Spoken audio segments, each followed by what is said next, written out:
വിശുദ്ധ ഡൊമിനിക്കിൻ്റെ തിരുനാൾ ദിവസത്തിൽ നാമധാരികളായ നിങ്ങൾ എല്ലാവർക്കും വിശുദ്ധൻ വഴിയും കർത്താവിൽ നിന്നും ധാരാളമായി അനുഗ്രഹങ്ങൾ ലഭിക്കട്ടെ എന്ന് ആശംസിക്കുകയും പ്രാർത്ഥിക്കുകയും ചെയ്യുന്നു. ആ പേരിൻ്റെ അർത്ഥം കർത്താവിൻ്റേത് എന്നാണല്ലോ.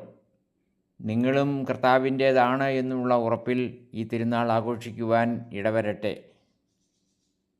നമ്മൾ കർത്താവിൻ്റേതാണെങ്കിൽ നമ്മൾ അവിടുത്തെ സ്വന്തമാണ്. അവിടുത്തെ കരങ്ങളിലാണ് നമ്മൾ, അവിടുത്തെ ഹൃദയത്തിലുണ്ട് നമ്മൾ. ഇത് നമ്മുടെ ബോധ്യമായി തീരട്ടെ. നമ്മൾ കർത്താവിൻ്റേതാകുമ്പോൾ നമ്മൾ മറ്റുള്ളവർക്ക് വേണ്ടിയും ആണ് എന്നുള്ള ബോധ്യവും നമ്മുടെ ജീവിതത്തെ അർത്ഥപൂർണ്ണമാക്കട്ടെ. നിങ്ങളെ ഓരോരുത്തരെയും ഓർത്ത് ഞങ്ങൾ അഭിമാനിക്കുന്നു, സന്തോഷിക്കുന്നു. ഒരിക്കൽ കൂടി തിരുനാൾ ആശംസകൾ.